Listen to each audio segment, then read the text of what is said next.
ناظرین، امام علی مقام امام حسین ابن علی علیہ السلام مدینہ منورہ سے مکہ مکرمہ میں آ کر تقریباً اپنا تمام وقت عبادت و ریاضت میں بسر کرنے لگے۔ اس وقت جب کہ امام علی مقام امام حسین ابن علی علیہ السلام مکہ مکرمہ میں انتہائی اطمینان اور بڑی دل جمی کے ساتھ مصروف عبادت تھے تو کوفیوں کے خطوط ان کے پاس آنا شروع ہو گئے۔ ان خطوط نے آپ کے امن و اطمینان اور عبادت و ریاضت میں خلل تک ڈال دیا۔ کوفیوں کے اتنے خطوط آئے کہ ان کی تعداد 150 تک پہنچ گئی۔ سب سے آخر میں جو خط آیا اس میں تمام شرفائے کوفہ کے دستخط تھے، مثلاً قاضی شریف عبد الرحمن بن مم، عبداللہ بن حفیظ، طارق بن عمش، مختار ابی عبیدہ، عمر سعد، محمد کثیر، سلیمان بن مسیب، رفع بن شداد اور حبیب ابن مظاہر وغیرہ شامل ہیں۔ اس خط کا مضمون یہ تھا: ہم نے بے شمار خطوط آپ کی خدمت اقدس میں روانہ کیے ہیں، لیکن آپ نے اب تک کوئی جواب نہ دیا ہے۔ آپ ہم میں سے اکثر کو جانتے ہیں، ہم نے شیر خدا حضرت علی ابن ابی طالب علیہ السلام کا جنگ جمل اور جنگ صفین میں ساتھ دیا۔ ہم آپ کے بھائی حضرت امام حسن علیہ السلام کے بھی حامی اور مددگار رہے۔ بخدا قسم ہم اسلام پر جانثاری کے لیے ہر وقت تیار ہیں۔ آل رسول پر فدا ہونا فخر سمجھتے ہیں۔ ہم بنو ہاشم کے دوست اور بنو امیہ کے دشمن ہیں۔ ہم نے معاویہ ابن ابو سفیان کی حکومت کو بھی ناپسند کیا تھا، لیکن اس کے جور و جبر سے مجبور ہو گئے تھے۔ اب یزید خلیفہ ہو گیا ہے، ہماری غیرت و اہمیت یہ گوارا نہیں کرتی کہ ہم اس کی بیعت کریں۔ ہم آپ کے ہاتھ پر بیعت کرنے کے لیے تیار ہیں۔ ہمارا یہ اعتقاد ہے کہ خلافت آپ ہی کا حق ہے اور آپ ہی کو ملنا چاہیے۔ اللہ کے لیے آپ یہاں جلد تشریف لائیں اور کوفہ کی حکومت کو سنبھالیں۔ اگر آپ تشریف نہ لائے تو ہم کہہ دیتے ہیں کہ قیامت کے دن خدا سے فریاد کریں گے کہ رسول اللہ صلی اللہ علیہ وآلہ وسلم کے نواسے کو ہم نے اس لیے بلایا تھا کہ وہ ہمیں ظالم کے پنجے سے چھڑائے، لیکن وہ نہیں آئے، تو فرمائیے آپ اس وقت کیا جواب دیں گے؟ ناظرین، کوفیوں کے اس خط نے امام علی مقام امام حسین ابن علی علیہ السلام کے دل پر بڑا گہرا اثر کیا۔ اگرچہ آپ جانتے تھے کہ کوفی بڑے مکار اور دغاباز ہیں، لیکن قیامت کے دن ان کے دادخواہ ہونے کے خط نے امام علی مقام امام حسین ابن علی علیہ السلام کو حائل کر دیا۔ امام علی مقام علیہ السلام ایسے پاک دل کے مالک تھے کہ کوفیوں کے خطوط سے متاثر ہو کر کوفہ جانے کی تیاری کرنے لگے۔ اس کی اطلاع مکہ کے شرفاء کو بھی ہو گئی۔ ایک روز شرفاء مکہ میں سے عبداللہ بن زبیر، عبداللہ بن مطیع، عبداللہ بن حنظلہ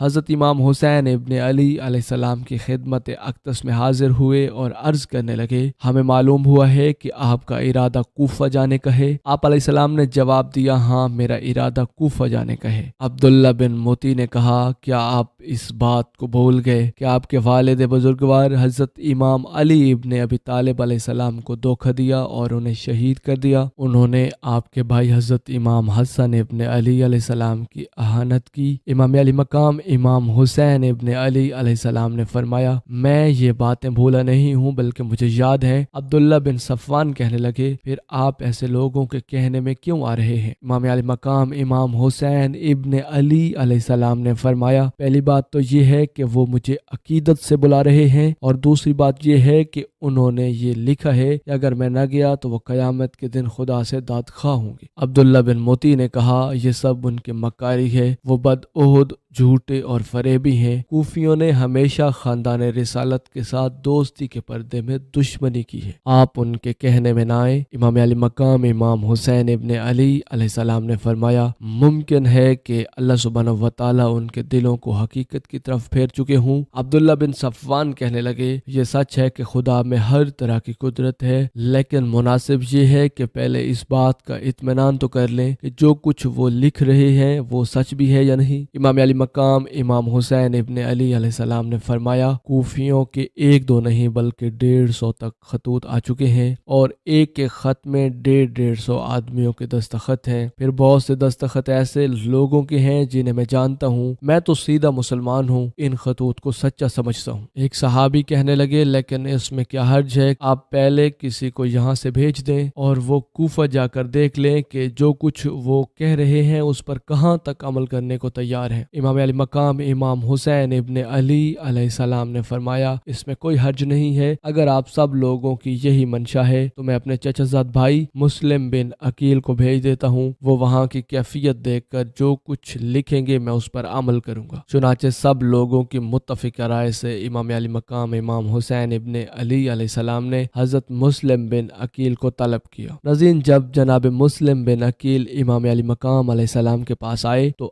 آپ نے ان سے کہا بھائی تمہیں معلوم ہے کہ کوفہ نے خطوط کی ڈاک بٹھا دی ہے، 1,00,000 کوفی میرے ہاتھ پر بیعت کرنے کے لیے تیار ہیں، میرا ارادہ خود جانے کا تھا مگر شرفائے مکہ کا مشورہ یہ ہے کہ میں ابھی نہ جاؤں بلکہ کسی اور کو بھیج کر یہ معلوم کروں کہ کوفی جو کچھ لکھ رہے ہیں اس پر کہاں تک عمل کرنے کو تیار ہے۔ حضرت مسلم بن عقیل نے کہا کہ کوفہ والوں کا تجربہ یہ ہے کہ وہ جھوٹے، مکار، بد عہد اور دغاباز ہیں، میرا ذاتی خیال تو یہ ہے کہ ان کے قول و فعل پر ہرگز اعتبار نہیں کرنا چاہیے۔ ناظرین، جناب مسلم بن عقیل مولا کائنات حضرت علی ابن ابی طالب علیہ السلام کے بھائی، حضرت عقیل بن ابو طالب کے بیٹے اور امام علی مقام امام حسین ابن علی علیہ السلام کے چچا زاد بھائی تھے۔ آپ اسلامی فتوحات اور جنگ صفین وغیرہ میں شریک ہو چکے تھے، اور جب امام حسین ابن علی علیہ السلام نے بیعت یزید کو ٹھکرا کر مدینہ کو خدا حافظ کہا تو آپ بھی امام حسین ابن علی علیہ السلام کے ہمراہ مکہ تک تشریف لائے تھے۔ حضرت مسلم بن عقیل کا لقب سفیر حسین اور غریب کوفہ یعنی کوفہ کے مسافر کا ہے۔ ناظرین، جیسا کہ ہم پہلے ہی بتا چکے ہیں کہ واقع کربلا سے کچھ عرصہ پہلے جب امام حسین ابن علی علیہ السلام نے مدینہ رسول کو خیر آباد کہا تو اہل کوفہ کے خطوط موصول ہوئے کہ ہمارا کوئی امام نہیں، آپ تشریف لائیے، ہو سکتا ہے ہماری ہدایت کا سبب بنے۔ امام حسین ابن علی علیہ السلام کوفہ کی تہذیب اور وہاں کے لوگوں کی بدلتی ہوئی طبیعت اور مفاد پرستی کو بخوبی جانتے تھے، کیونکہ اسی کوفہ میں آپ کے والد بزرگوار مولا کائنات حضرت علی ابن ابی طالب علیہ السلام کو شہید کیا گیا تھا۔ ایسے شہر کے لیے کسی مخلص اور تجربہ کار شخص کی ضرورت تھی جو کہ لحظہ بلحظہ رنگ بدلنے والے افراد سے شکست نہ کھا سکے اور اپنے مقصد کے حصول سے ہنگامی حالات میں بھی غافل نہ رہے۔ امام حسین ابن علی علیہ السلام نے اپنے مختصر سے قافلے پر نظر ڈالی اور جناب مسلم بن عقیل کو اپنا نمائندہ منتخب فرما کر صورتحال کا جائزہ لینے کے لیے کوفہ روانہ کر دیا۔ ناظرین، حضرت مسلم بن عقیل حضرت امام حسین ابن علی علیہ السلام سے رخصت ہو کر آئے۔ حضرت مسلم بن عقیل کے 2 چھوٹے شہزادے محمد اور ابراہیم تھے، کیونکہ وہ دونوں حضرت مسلم بن عقیل سے زیادہ مانوس تھے، اس لیے حضرت مسلم بن عقیل نے انہیں بھی اپنے ساتھ لے لیا اور کوفہ کی طرف روانہ ہو گئے۔ مکہ مکرمہ سے جو راستہ کوفہ جاتا ہے وہ مدینہ سے ہو کر گزرتا ہے۔ حضرت مسلم بن عقیل مکہ مکرمہ سے چل کر بخریت مدینہ منورہ پہنچے، کیونکہ مدینہ سے کوفے کا راستہ ایسا صحرا میں سے ہو کر گزرتا تھا جو دشوار گزار تھا اور جسے حضرت مسلم بن عقیل پہلے نہیں جانتے تھے، اس لیے انہوں نے ضروری سمجھا کہ وہ مدینہ سے 2 رہبر ساتھ لے لیں۔ چنانچہ آپ نے خیر اندیشوں سے اس بات کا ذکر کیا، مدینہ والوں نے 2 رہبر مہیا کر دیے۔ حضرت مسلم بن عقیل ان رہبروں کو ساتھ لے کر ماہ ذیقعدہ 60 ہجری میں کوفہ کی طرف روانہ ہو گئے۔ سفر طے کرنے کے بعد وہ ایک عظیم الشان صحرا میں داخل ہوئے جس میں نہ درخت کا نشان تھا نہ پانی کا کوئی چشمہ تھا۔ رہبروں کے کہنے پر حضرت مسلم بن عقیل نے کچھ تھوڑا سا پانی ساتھ لے لیا، لیکن یہ پانی کفایت نہ کر سکا، تھوڑا تھوڑا خرچ کرنے پر بھی ختم ہو گیا۔ بالآخر راستے کی مشکلات برداشت کرتے ہوئے سفیر حسین اپنے صاحبزادوں کے ہمراہ مدینہ سے کوفہ پہنچے اور حضرت مختار ابن ابو عبید الثقفی کے گھر قیام پذیر ہوئے۔ جناب مسلم بن عقیل کی آمد کی خبر سن کر اہل کوفہ مختار کے گھر میں جمع ہوئے۔ آپ نے امام علی مقام امام حسین ابن علی علیہ السلام کا خط پڑھ کر سنایا تو لوگ جوش و محبت اور عقیدے سے رونے لگے اور بعض بااثر عقیدت مندوں نے کھڑے ہو کر اپنے جذبات کا اظہار کیا اور اپنی نصرت کا یقین دلایا۔ اس اس کے بعد لوگ آپ کے ہاتھوں پر امام حسین ابن علی علیہ السلام کی بیعت کرنے لگے۔ اگرچہ جناب مسلم بن عقیل نے ان لوگوں سے بیعت کا مطالبہ نہیں کیا تھا، لیکن جب وہ برزاء و رغبت بیعت کرنے لگے تو آپ نے ان سے اس طرح بیعت لی جس طرح حضرت رسول خدا صلی اللہ علیہ وآلہ وسلم نے قبیلہ بنو خزرج وغیرہ سے بیعت لی تھی۔ بیعت کے الفاظ یہ تھے: کتاب، سنت رسول کی طرف دعوت، ظالموں اور سرکشوں سے جہاد، مستضعفین سے دفاع، محروموں کے حقوق کی بازیابی، غنائم کی صحیح تقسیم اور اہل بیت کی نصرت۔ ناظرین، کوفہ میں حضرت مسلم بن عقیل کی بیعت کرنے والوں کی تعداد 30,000 تک پہنچ گئی، جبکہ بعض روایات کے مطابق 12,000 افراد نے حضرت مسلم بن عقیل کے ہاتھ پر امام علی مقام امام حسین ابن علی علیہ السلام کی بیعت کی۔ بعض نے بیعت کرنے والوں کی تعداد 18,000 لکھی ہے۔ بیعت کرنے والوں کی تعداد میں بہرحال اختلاف ہے۔ ناظرین، اس اختلاف کا سبب یہ ہے کہ بیعت ایک ہی دن نہ ہوئی تھی، بلکہ یہ سلسلہ کم و بیش 1 ماہ تک جاری رہا، اس لیے بیعت کرنے والوں کی تعداد معین نہیں کی جا سکتی۔ جب اہل کوفہ کی کثیر تعداد نے حضرت مسلم بن عقیل کے ہاتھ پر امام کی بیعت کر لی تو حضرت مسلم بن عقیل نے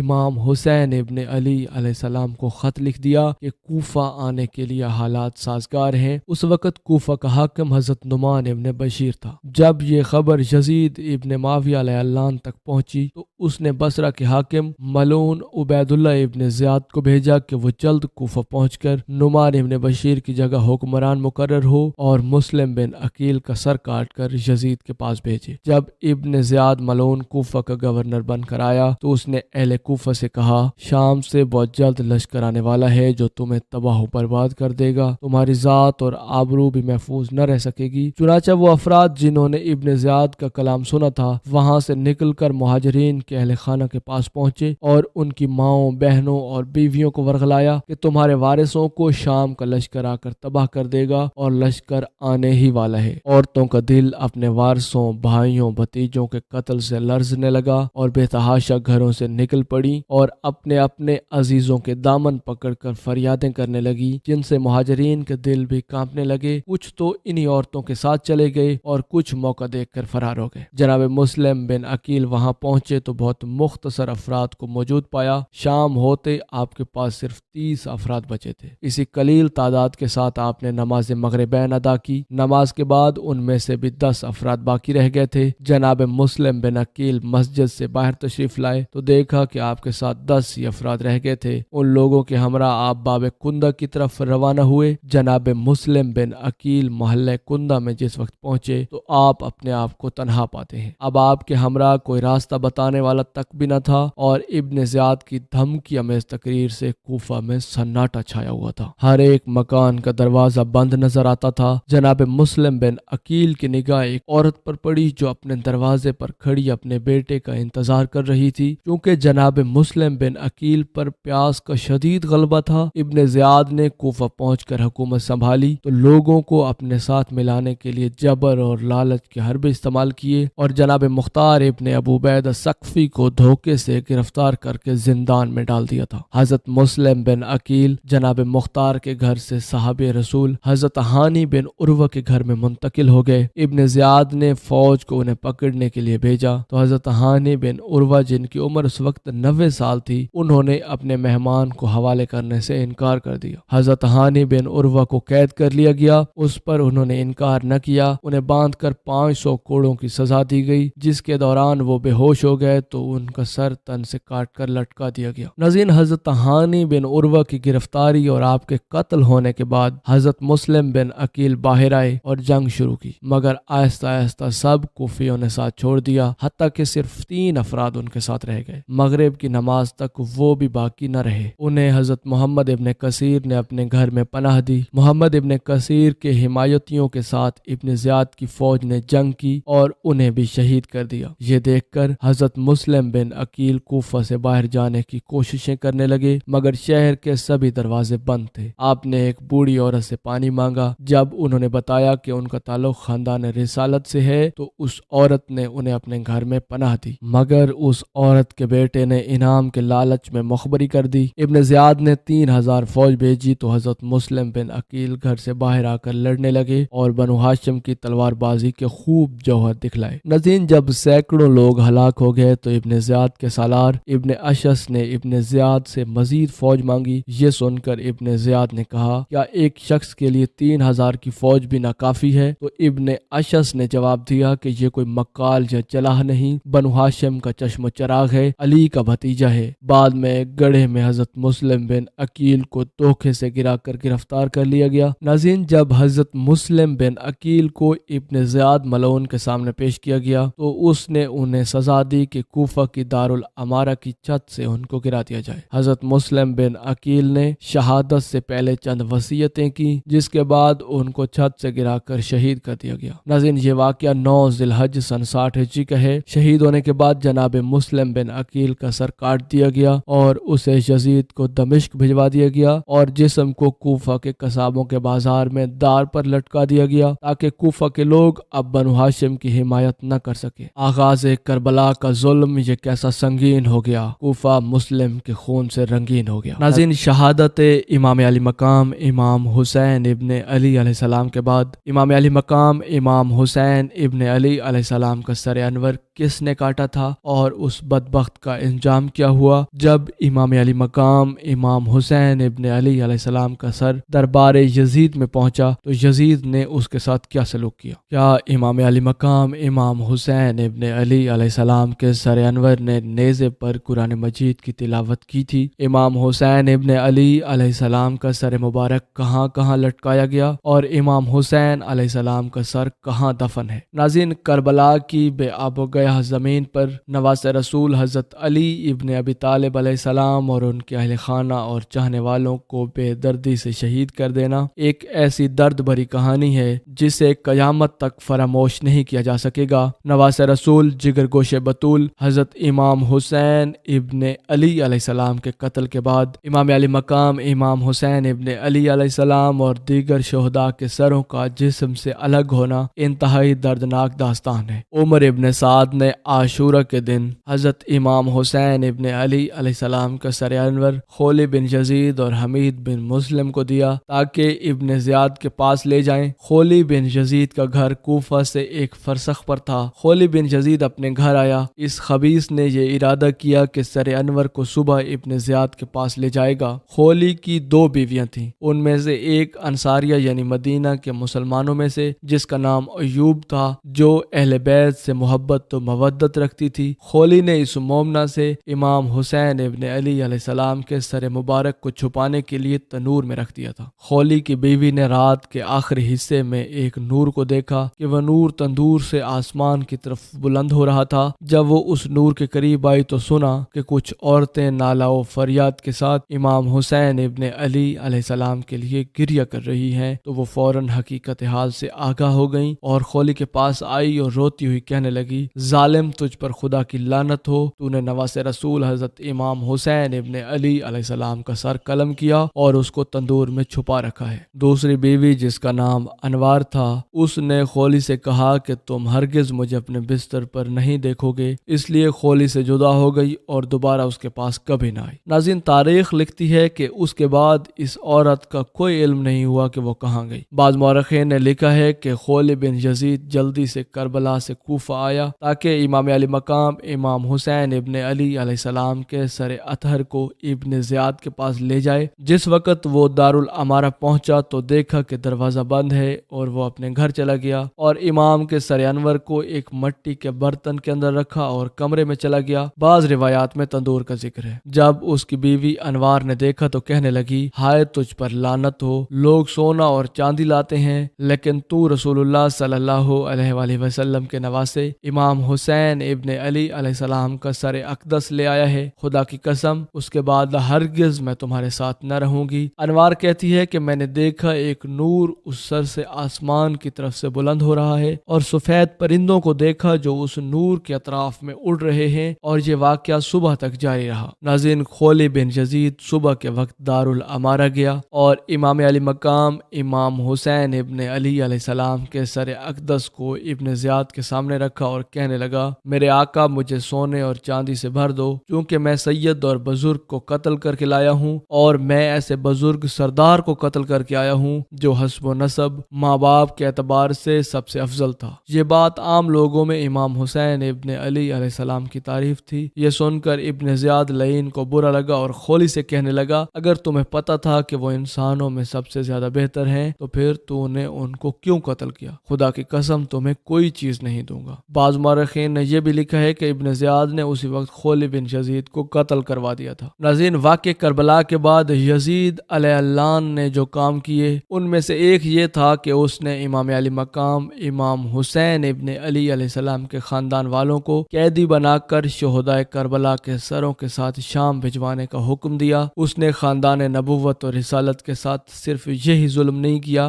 بلکہ تاریخی شواہد کی بنیاد پر اس نے شہدائے کربلا کے مقدس اور مبارک سروں کی بے حرمتی بھی کی، جن میں امام حسین ابن علی علیہ السلام کا سر اقدس بھی موجود تھا۔ اس نے شراب پی کر حالت مدہوشی میں امام علی مقام امام حسین ابن علی علیہ السلام کے سر انور، ہونٹوں اور دانتوں پر چھڑی ماری۔ ناظرین، جب امام حسین ابن علی علیہ السلام کے سر انور کو نیزے پر چڑھایا گیا تو امام علی مقام کے کٹے ہوئے سر کا تلاوت کرنا روایات سے ثابت ہے، جبکہ یہ روایات مسلمانوں کی معتبر کتابوں میں بھی نقل کی گئی ہیں۔ نہال بن عمر سے روایت ہے، اس نے کہا کہ خدا کی قسم میں نے حسین ابن علی علیہ السلام کے سر انور کو نیزے پر دیکھا اور میں اس وقت دمشق میں تھا، وہ سر سورہ کہف کی تلاوت کر رہا تھا، حتیٰ کہ اللہ سبحانہ و تعالیٰ کے اس فرمان پر پہنچا۔ وہ کہتا ہے سورہ کہف کی اس آیت کے فوراً بعد امام علی مقام امام حسین ابن علی علیہ السلام کے سر انور نے واضح اور بلیغ زبان میں کہا کہ اصحاب کہف سے زیادہ عجیب قصہ میرے قتل کا اور میرے سر کو نیزے پر اٹھانے کا ہے۔ ناظرین، مختار سقفی نے امام حسین ابن علی علیہ السلام کے قاتلوں کو چن چن کر مارنا شروع کیا اور خولی ابن یزید کو گرفتار کیا۔ جناب مختار سقفی کے سامنے جب خولی بن یزید کو لایا گیا تو مختار غصے سے کانپنے لگا اور کہنے لگا کہ جلدی سے اس کے ہاتھ پاؤں رسیوں سے باندھ دو اور اس کے ہاتھ پاؤں کاٹ دو تاکہ دنیا اس دشمن اہل بیت کا